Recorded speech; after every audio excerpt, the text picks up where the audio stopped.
Achtung, and Happy New Year. Welcome to We Have Ways, 12 Days of Christmas Guests. We're talking to a famous face about their personal relationship with the Second World War. And today, we're talking to the fantastic Dan Snow, all about logistics in the war, naval supremacy, and his worrying Amazon purchase history.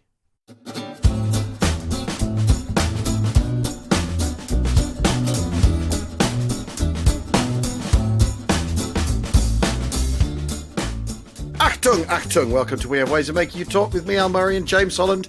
One of our Christmas special editions for those days between Christmas and New Year, firmly embedded in the barse or the taint of the festive season. We have a special guest, Jim, to enliven that time of languor and a calorific overdose. So, if we got... Yeah, super special guest today. Great buddy, a brilliant historian, brilliant broadcaster. I mean, just one of the best around. But in my humble opinion, you know, he's right up there with Michael Wood as one of the greatest presenters of historical documentaries there is. It, of course, is the brilliant Dan Snow. Dan, welcome. Hey, good to be back with you guys. Yes, it's been a while, actually, because I think the last time you came on, we were standing on Arnhem Bridge, weren't we? I think we were. It was so cool. We were watching the sun come up on the south bank of the river there, Yeah. You've been busy? Well, yeah, you know, keeping busy, Al. Well, we all are, right? I mean, it's exciting. I mean, this fun adventure that we're all embarked on, and the opportunities that have accrued to those of us who have taken matters into their own hands and gone digital and done pods and videos and YouTube and TikToks and all the rest of it. So yeah, it's been a great. But it's the same for you guys. It's been super fun, hasn't it? And it's about doing what we love doing and about not being bossed around and all the gatekeepers out of the way. It's been brilliant. Yeah. I mean, that is it. That's the key to it. Yeah, it's the not being bossed about bit I like. Yeah, and you, I mean, I like to dress it up as we're on a frontier and all that, but all that, it's mainly about not being bossed about, mainly about not having to explain ourselves. Which is, if you know, I mean, to those listening who don't know what on earth we're talking about, podcasting as a new thing is quite unlike broadcasting in that there isn't a committee sat between the listener and us. Basically, there's no one teeth sucking. No. Well, and I think that listeners might be. I mean, I get on the street in the old days. I used to get on the streets. I know, you know, James did. I know you did, Al. You know, someone goes, "Oh, there's one of those blokes on the telly." I'm going to walk up and say, "There's a Spitfire in a field near me," and they're just going to come down with the BBC team and dig the thing up. And what listeners won't be aware of is that, you know, I would go into the fifth floor at the BBC like once a year. I'd get sort of brought up there and talk to the senior management, and they'd say, "Yeah, hi Dan," in between sort of coffee and checking on their more important sort of, you know, emails.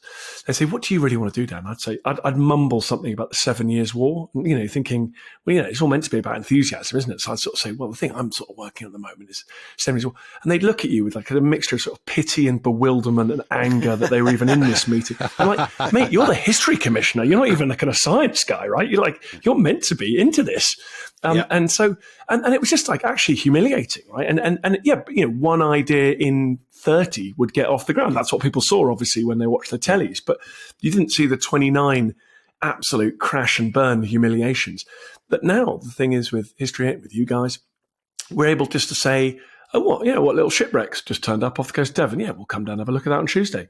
And the trick that we all realised, well, because we were in on a bit of a secret, weren't we? And everyone listened to this pod, is that we knew that history is a massive and fascinating thing. And it felt like that was our only superpower.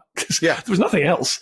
And we felt that when we watched it on telly and there wasn't enough of it, or because I look at the best-selling book charts, it's full of history. Yeah. I look at magazines in a newsagent, and W.H. Smith, it's full of history. I look at TV Hollywood or TV or Hollywood, it's full of history. I look at gaming world, full of history. So therefore, I'm thinking to myself, it's not that we're some mad little bunch of geeks here. This is like a massive thing that is not, you know, it's like, it's basically as big a niche as, I mean, you know, a mega global sport. I mean, like, it's a huge thing. And millions of people all over the world are really interested in it and share it on social media. And you and I would see that, you know, and eventually we just realized we can actually reach those people directly rather than begging broadcasters. Well, it's interesting, isn't it, Dan? Because, you know, when it comes to commissioning and channels, you know, commissioners are commissioning things on behalf of the channel and potential other markets that they might be able to sell it to. Yeah. Whereas what we're doing is we're making it directly for the punters. And there's such a massive difference. Well, it's a whole different model, isn't it? Yeah. A different model, different way of looking at it, and you get a different result, of course. Yes, I mean, entirely. Some of it is entirely mystifying. I remember after I made the Road to Berlin program, it was a long, long time ago. The meeting with the commissioner, the next meeting, I said, "Well, I think the Second World War party's over." Yeah. Oh God! Don't get me started. It happens every 6 months. Yeah. And then, you guys fill up an entire festival full of people that are fascinated. It was just nonsense. And the weird thing is I went to a conference the other day in Glasgow and it was history, science, it was factual media conference. And I went along. And even there, we were all among friends. Even there, it was like we all went to the big meeting at the beginning. Here's like natural history this year, like David Attenborough going, and then it was like, and we've also done science this year, and it was like planets and like carbon capture and nuclear stuff, and then it was like, and then it was like a bit of geography, some geology, and then at the end they didn't call history the history thing, like they called it sort of past is now. You're like, just call it. Call it what it is. Do what it says on the tin. I don't know why. Like, what is it? Is it part of the culture war that I missed? Is it like are we worried that the kind of neo-Nazis is this? I don't get it. But you go to a book, you know what? You go to a bookshop and history is in front of you when you walk in and there are lots of people there. Yeah. I don't, and podcasts, Jesus, half the top 50 in the UK certainly now is a history podcast, right? So I cannot, I think it's because the people in charge of that kind of legacy industry are just people for whom they think history is the thing that their very boring father-in-law does. And they ignore things like it's one of the most popular undergraduate courses in the UK and around the world. It's one of the most sought-after optional A-levels in the UK. This is young people doing it all the time. Like, so anyway, we're all obviously, and then we had that knowledge, and then we went out and you've done amazing things like, Phil Festival sites for those kind of people. And I'm not, and no one is surprised among your friends, except a load of weird old people in legacy media organisations going, "Oh bloody hell, who saw that coming?" Yeah. I mean, funnily enough, though, this is pure gossip, but I saw Professor Brian Cox last night as a thing, and he's had his stargazing thing pulled because it costs too much, and that was literally him and Darren Breen and a telescope. I mean. And he said, if I wrote a drama about stargazing, I'd probably get it away. But an actual factual program about the stars is a really hard sell. Well, listen, I know that you guys like wearing headwear on your live streams. I didn't know it was time for the hard hats because there were names dropping. But I think get the steel can on the head. But no, you're absolutely right. Well, I mean, but that's right. And Brian, good luck to Brian. He's got a great gig at the BBC. But he needs to understand that there's like. I'm very hesitant to use this comparison, but like the rappers who took control of the music industry in the 90s, they went, why are we going to work? We're not going to go and work for those people because, now you guys, you can laugh in the face when Brian Cox goes, "Oh, they've cancelled my show." You go, "Yeah, well, no one's cancelling this show, right? Because it's yours." And it's great. Well, I don't think he's short of options, but it was just interesting how he, even in that line of science, they're running into the same sort of contracting budget thing, which is, I mean, anyway. So I remember when we first met on the one show where we had a contretemps about the Magna Carta, or rather Magna Carta. Although I think there are two things. There's the thing called the Magna Carta that people think is called the Magna Carta, and then there's Magna Carta. If you see what I mean? Because that's meta. That's meta. Well, because it's off reservation. It's escaped history. Yes, it has exactly. And belongs to all sorts of other people. Because if you go up there, if you go to Runnymede, there's that very odd memorial designed by the American Bar Association or something. Anyway, we talked about I remember you talking very evocatively about Barbarossa, about standing on the Hoth with his binoculars, looking out across the steppe in front of him as the offensive rolled in. And I remember you being very illustrating it, picturing it quite evocatively in a pub in Shepherd's Bush. Well, no, this is in the terrible dressing room in the one show when they used to film it in the corridor at at the Beeb. And I mean, your singular ability is to cover everything as well as the 7 Years' War. But I mean, is there a bit of the Second World War that really sticks out for you as a thing to be interested in? Or? Well, Second War, I think, for me, it's a guilty pleasure or just a pleasure. And you guys have made it your bread and butter, which is what's so fantastic, because it is. And again, when people would tell me, "Oh, thanks, Second World War's over" on the BBC or media for the next few years, you just go, "Look, it's the largest war that humans have ever fought. It saw fighting in a greater range of environments by a greater number of people than any previous conflict ever. It saw fighting beneath the waves, in the most distant stretch of ocean in the skies. It saw the first man-made object launched into space. It's a war that remodeled the world that we live in today. If you look at Korea, in many ways, still continues to shape the world. Whether it's Korea, it's China, Russia, of course. It's a war in which many of our grandparents, people we met and loved and knew really well, were in and told us about. It's a war that reshaped the street I grew up in, where I lived in London. There were craters left from Luftwaffe bombs that cracked the facade of my house and therefore gave us a problem with leak as well, water ingress. It sort of reshaped the architecture of us. So it's not surprising that we love it and we're interested. We love it. It's the wrong way. We are absolutely fascinated by it. And I will not be World War II shamed by anyone. And you guys have made a career out of that, but I just won't have it. That's a T-shirt, isn't it? I will not be World War II shamed. There you go. Well, someone popped up on my timeline the other day saying, "Oh, what do you mean fans of the Second World War?" And I said, "Well, I'm an unequivocal fan of the destruction of Nazism." Yeah, well, there you go. Yeah, don't really have a problem with that, But so that's my kind of, So I absolutely love the Second World War, and the great blessing for me, because we didn't do much at university or school for me. So the great blessing was going into a media career like you guys is you end up doing a lot, because that is understandably where people's passion lies. So I'm very, very excited to have worked with you alongside you guys on many occasions doing that. I mean, I do love, I don't know, I like the naval. I love the naval war. I'm a kind of navalist, and so therefore I find the Battle of the Atlantic sort of fascinating and important. And as I get older and grayer and sort of grumpier, and I think I sense this a bit from you guys from the pod, I'm getting more interested in sort of logistics. Obviously. Dan, honestly, first of all, you've just done an absolutely brilliant précis of why we should all be interested in the Second World War. Yes. And now you've just said you like logistics, and that is just... No, but I agree. We all love SS you're Rogue speaking Heroes. our language here. We all love SS Rogue Heroes and the vibe. We all love the kids blowing stuff up, right? I mean, that's great. But for me, the extraordinary way in which just the Indian Ocean, for example, the way the food was mobilized and diverted with issues in Bengal, but of course that's all part of it. But, these giant global systems kind of cranking up, and basically on that bit, how unbelievably bad Germany and Japan were. Just sort of tactic. You guys know this, but tactically brilliant, operationally pretty good, but just no idea about how to sort of keep these global systems running. And that's because one thing Britain had to do was run global war on a global scale. They'd been doing it since Utrecht and before, right? War of Spanish Succession.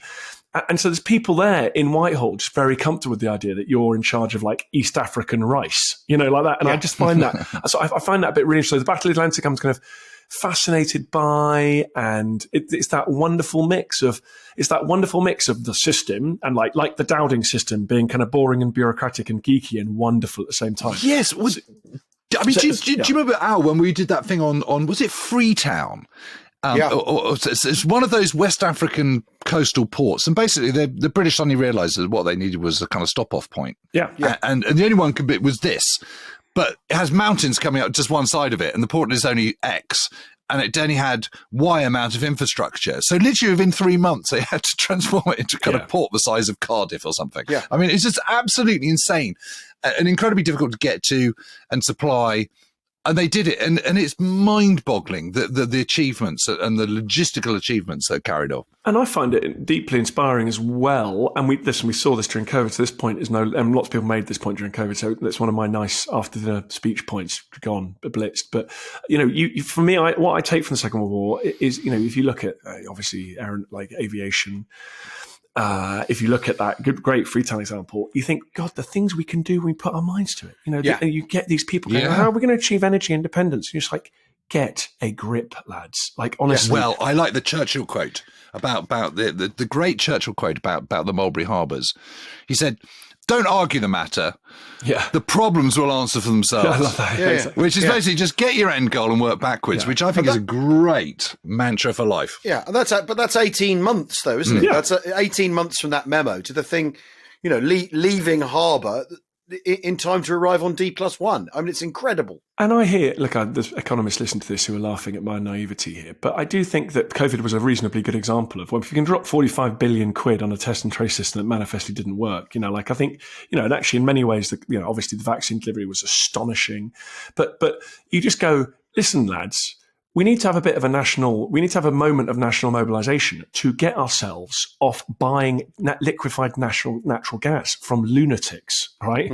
That needs to happen within the next year. So let's just get on with it. And also, the best thing is, if it fails, that's one of those good journeys where you're still quite, like, the further you get on that journey, the better. Like, it's not like the Russians who end up with a moon project that then it was a very expensive dead end, right? Like, it was, anyway. Yeah. So I find the Second World War very inspiring from that point. And inspiring, come back to my point about the Battle of the Atlantic, is like the Dowding system. You've got this kind of ultra bureaucratic and like super geeky, by the way, a lot of female operatives, as you know, working in like the Western Approaches Command up in Liverpool and stuff. And that's basically early computers and visualization of data and stuff. But then, as with ever the Second World War, you've got this wonderful, you've also got like the lads on HMS Bulldog, like storming onto U110 and just like kicking doors open as it's sinking.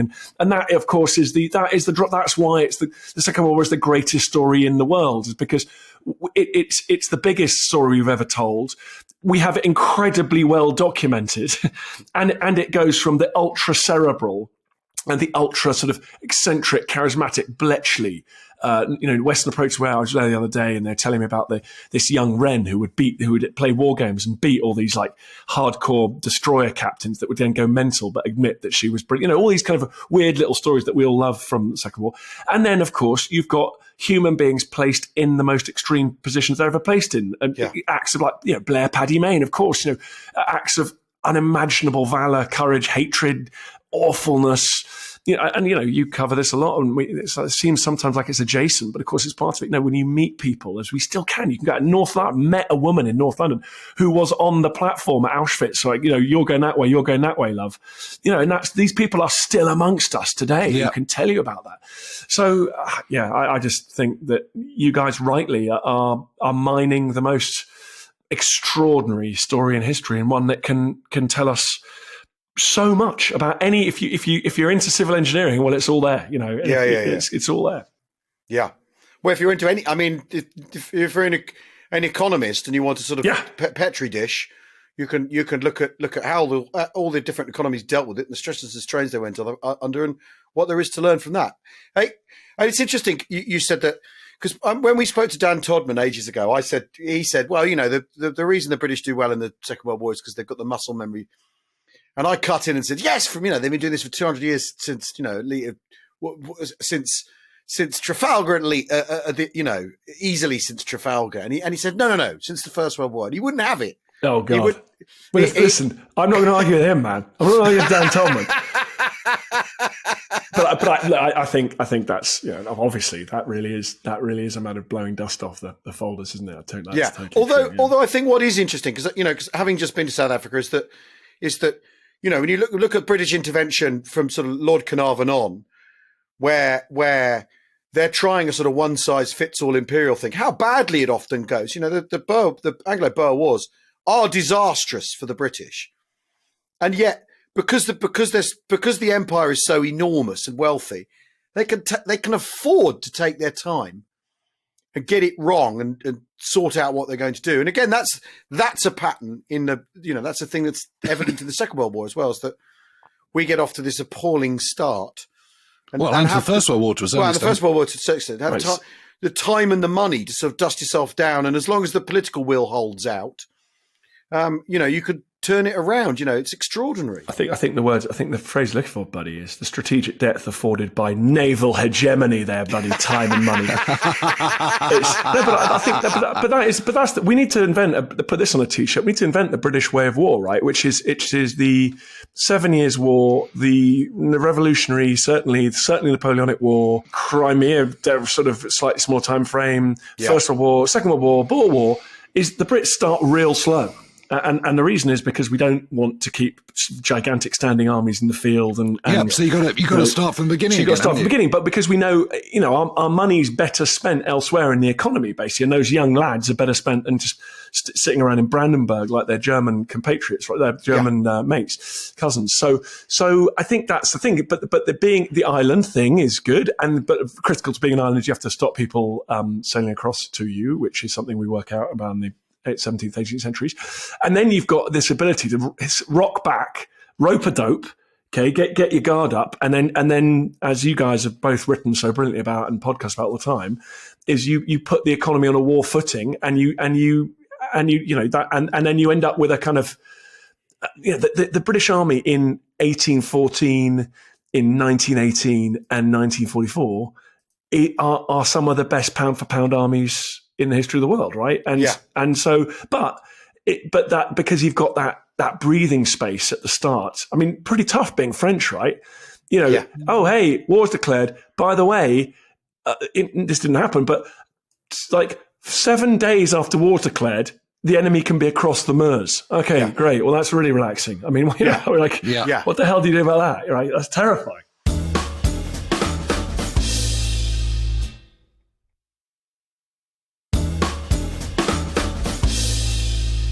Another constraint on the British state is we don't have that post-revolutionary citizenship soldier thing tangled up in our society, do we? So our armies are even more distant from the idea of being a citizen, being a participant in the state.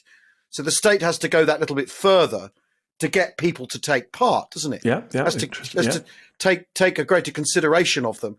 Unlike a French citizen, who becomes a citizen if he fights. Exactly, and it's like it's now your job to manure the soil with your blood. Whereas the lads in the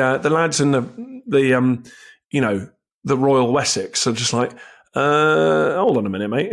this is a volunteer job, so keen to come home. Well, because the emphasis is all British warfare is expeditionary. It's which is why you need your navy. Yeah, strong navy, strong Britain. Does that still apply? Right, I've got. Doesn't hurt. Doesn't hurt, lads. Well, some, I suppose.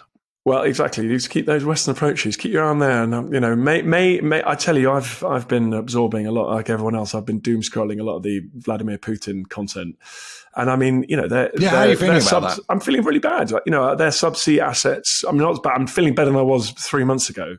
God, do you remember October? That weird stuff around the Russians started sort of going. We really expect the Ukrainians to use some sort of nuclear dirty bomb soon. Yeah, remember that? And it was super weird. And like our defense secretary flew off to Washington at a minute's notice to have like a proper, like there were weird noises coming out of Western capitals, and like it was bad. I mean, I was very close to retreating to my mountain fastness, which well, yes, you have. We've talked about your mounted fastness before. It's on an isthmus, right? So there's somewhere you could put a Vickers gun on a motion sensor. Yeah, my fundamental problem is I don't live very close to it, and there's one of the most densely populated countries between me now, my children, and where I intend to survive the Armageddon. How are you going to get there then in 24 hours? You're just going to drive it?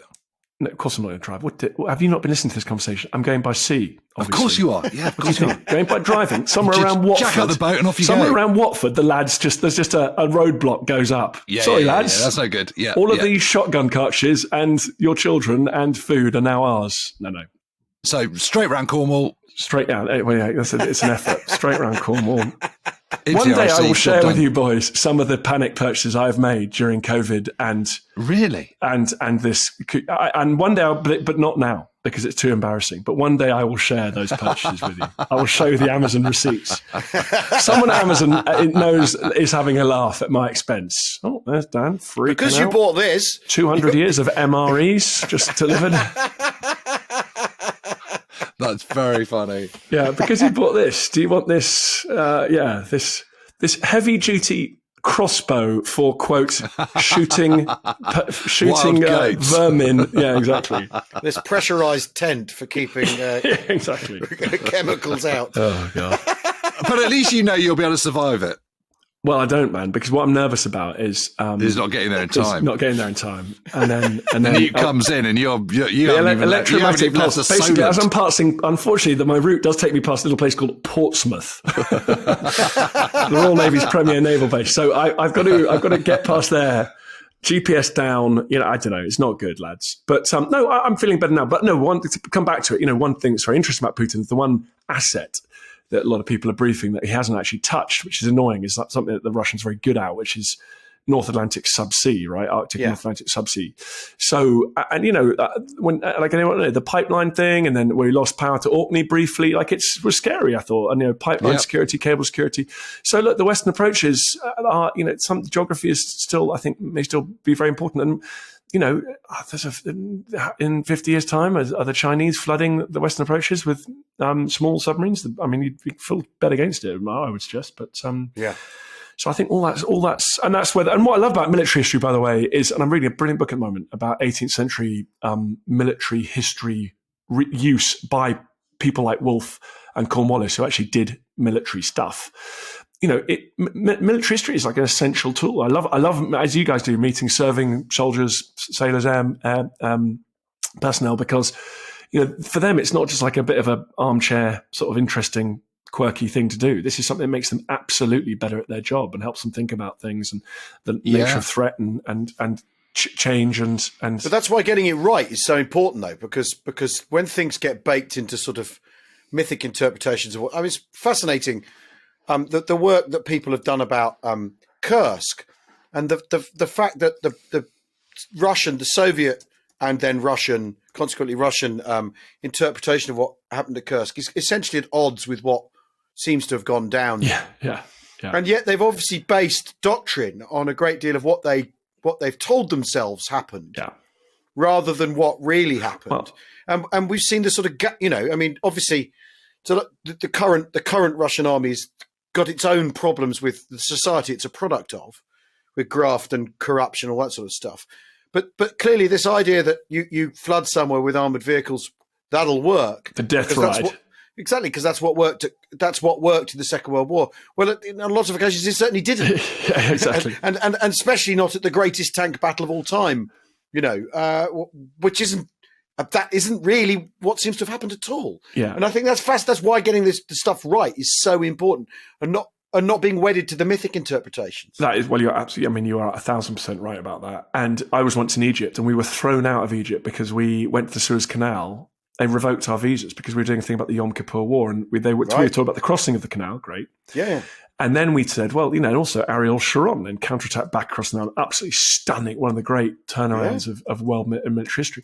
And at that point, the fix said, I'm sorry, we got thrown out of the canal zone. We have no longer have permission to film in this area because you are not allowed to talk about, and you're not allowed to talk about the Egyptian Staff College. So the Egyptian students at Staff College merrily study the first bit of the Yom Kippur War and then not the next bit. And you think to yourself, that's right insane. There, if you can't be honest about your history, and this is why, we've this experts-led stuff recently, our superpower in the West is we need to be brutally honest with ourselves, and then we learn, and it's painful, and it's ugly, and it means embarrassing people, but it's great because you stay fit and you stay ready for the challenge. And if you're like in China, in Staff College, what the hell are they studying at the moment, right? Yeah. And I'm really glad that we have got people going, well, actually, whether it's Waterloo, whether it's Normandy, whatever it might be, we're being honest. We love new material. We love new interpretations because it's going to make us better next time around.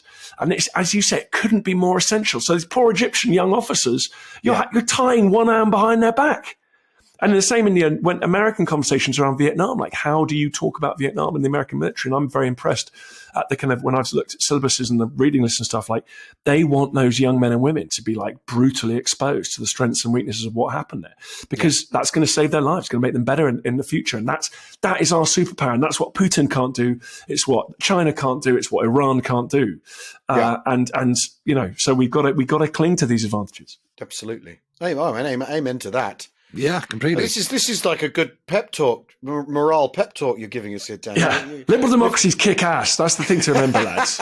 Don't get your heads turned. It always Yes, I goes think- badly for autocrats, right? Generally Well- speaking, it does. Well, yes. I mean, although I'm having just read Larry Friedman's book called Command, which is a great title for a book. Yes, It's a really cracking someone title. should sue him.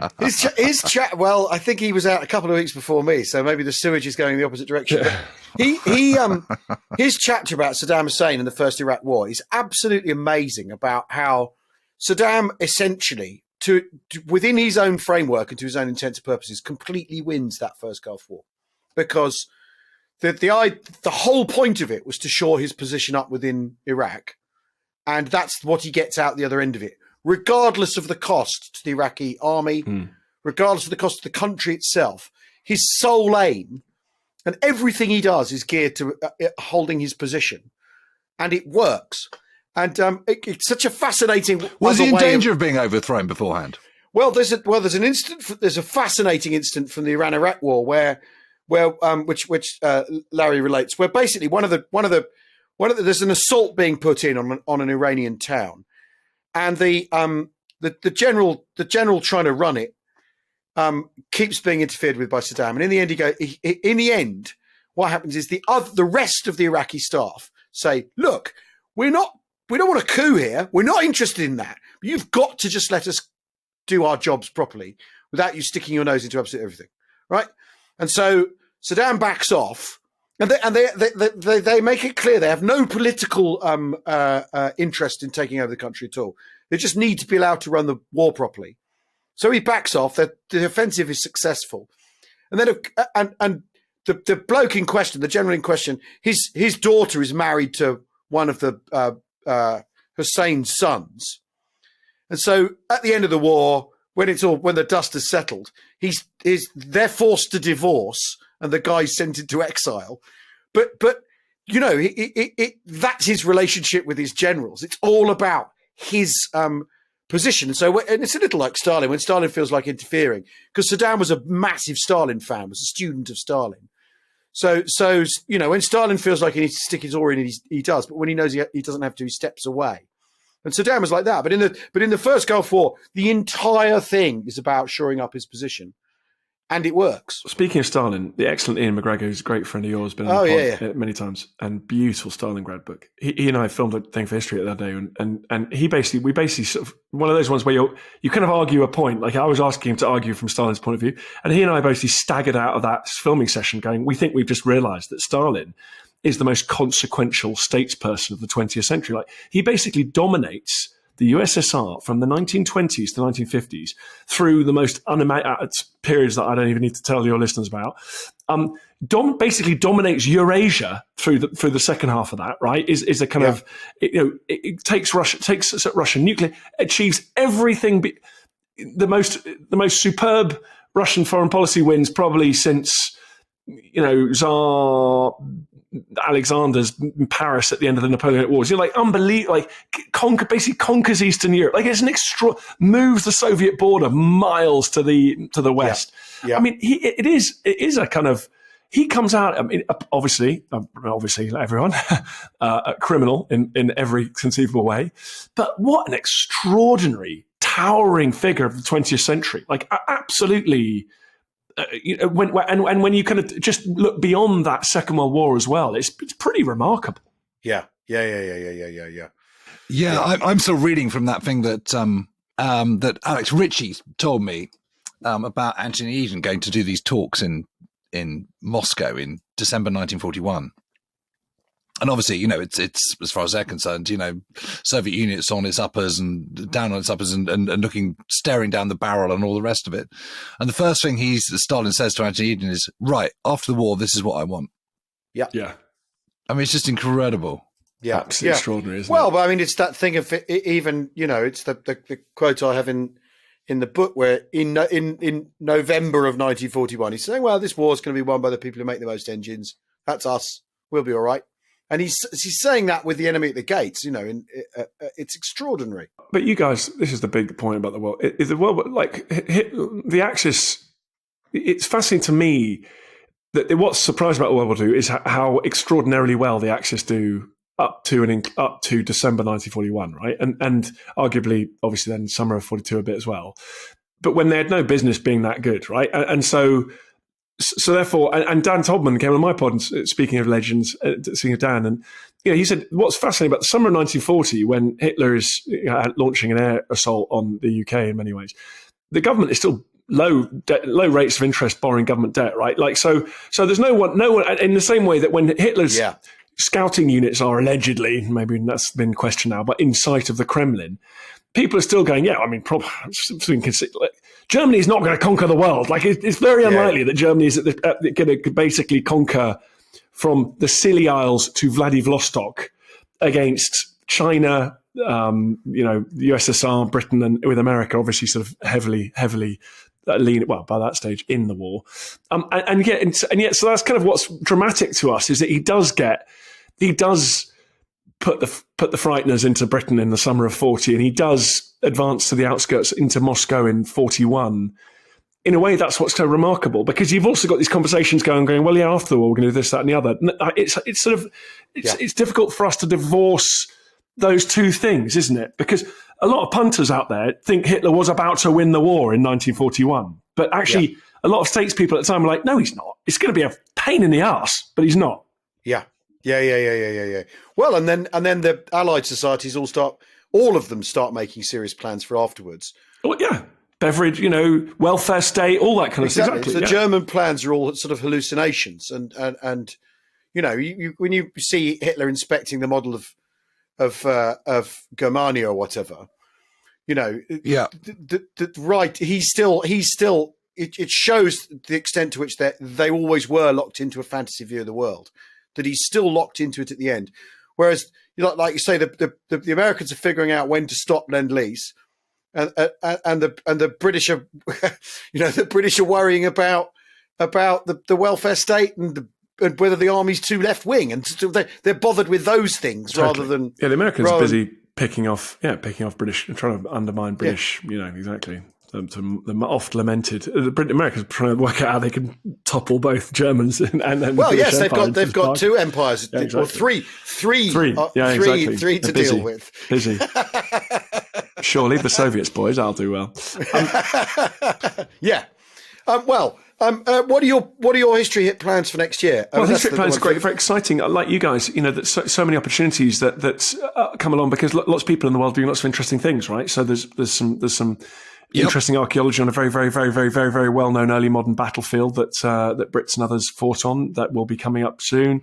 There's just lots of lovely, a lot of classic stuff. So we'll do something on Magna Carta, fun enough. But there's so many opportunities coming along for all these brilliant people doing exciting stuff. A lot more shipwreck stuff because of technology changing so quick. So a lot of shipwrecks, 17th century shipwreck off Kent we're going to be looking at. So great, just great, lovely stuff for me, because I. So getting out and about. Getting out and about, buddy. Post-COVID, we're back out, hitting the streets. Yes.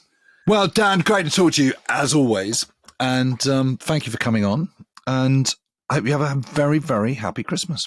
Thanks so much for having me on. It's an honour, and I'm so proud of what you guys have done with the independent company. And Merry Christmas to all of you. Oh, bless you. We've been talking to Dan Snow. You knew that. We'll see you all soon. Cheerio. Cheerio.